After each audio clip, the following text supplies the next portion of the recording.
नमस्कार दोस्तों, आप देख रहे हैं जागरण जोश और मैं हूं आपके साथ सिमरन राजपाल। क्या आपने कभी सोचा है कि जब सैटेलाइट्स अपनी लाइफ कंप्लीट कर लेते हैं तो उनका क्या होता है? 2025 में 120 स्पेसएक्स स्टारलिंक सैटेलाइट्स री एंटर हुए और जलकर खत्म हो गए। ये आर्टिफिशियल मेटियोर शावर्स दुनिया भर से देखे गए, लेकिन सवाल ये उठता है कि क्या ये ओजोन लेयर के लिए खतरनाक हो सकते हैं?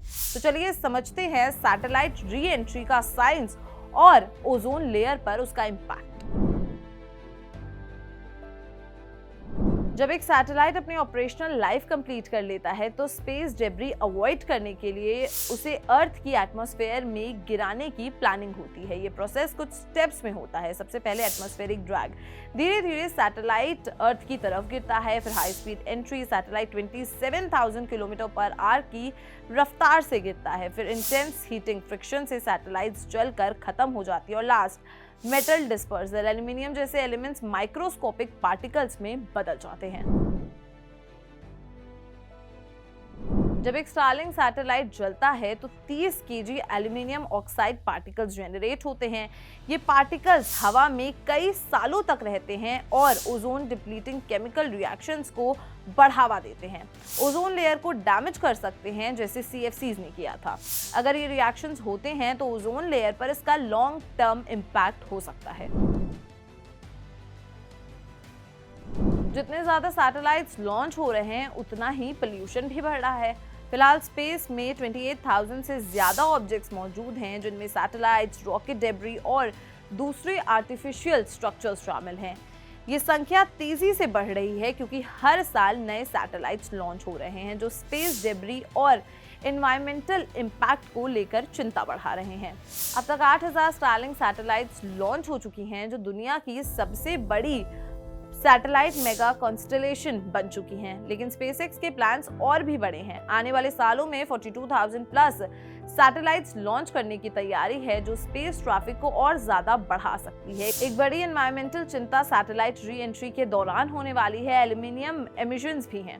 2022 में एमिशंस 41.7 मेट्रिक टन तक पहुंच चुकी है, लेकिन नए सैटेलाइट्स के लॉन्च और री एंट्री के साथ ये संख्या आने वाले समय में 360 मेट्रिक टन तक पहुंच सकती है, जो अर्थ के एटमॉस्फेयर और ओजोन को प्रभावित कर सकती है। नासा के रिसर्च के मुताबिक एल्यूमिनियम ऑक्साइड का लेवल नेचुरल सोर्सेज से 30% ज्यादा है। जब ये एल्यूमिनियम ऑक्साइड पार्टिकल स्ट्रेटोस्फेयर में जाते हैं तो उन्हें 20 से 30 साल लग जाते हैं ओजोन लेयर तक पहुंचने में। अब सवाल ये उठता है कि क्या ये एक नया एनवायरमेंटल क्राइसिस हो सकता है? अभी तक कोई ग्लोबल लॉ नहीं है जो सैटेलाइट पोल्यूशन रेगुलेट करे, पर कुछ सॉल्यूशंस हो सकते हैं, जैसे कि ऑल्टरनेटिव सैटेलाइट मटेरियल्स, एल्यूमिनियम की जगह लेस हार्मफुल मटेरियल्स यूज हो सकते हैं। सेकंड है ग्रेवयार्ड ऑर्बिट, सैटेलाइट्स को जलाने के लिए हाई ऑर्बिट्स में रखा जा सकता है। इंटरनेशनल अग्रीमेंट्स भी हो सकते हैं एक सोल्यूशन। ग्लोबल स्पेस पॉलिसीज बनाने की जरूरत है। अगर ऐसे स्टेप्स नहीं लिए गए तो ये पोल्यूशन बढ़ता रहेगा और ओजोन लेयर को डैमेज कर सकता है। तो दोस्तों, सैटेलाइट री एंट्री एक जरूरी प्रोसेस है, लेकिन इसका इम्पैक्ट एनवायरनमेंट पर हो सकता है।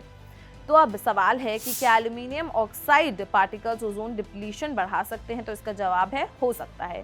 क्या हमें सॉल्यूशंस ढूंढने चाहिए? जी हाँ, बिल्कुल ढूंढने चाहिए। तीसरा सवाल है कि क्या ये एक इमर्जिंग क्राइसिस है? साइंस अभी रिसर्च कर रही है। आपका क्या कहना है? क्या आपको लगता है कि स्पेस एक्सप्लोरेशन को रेगुलेट करने की जरूरत है?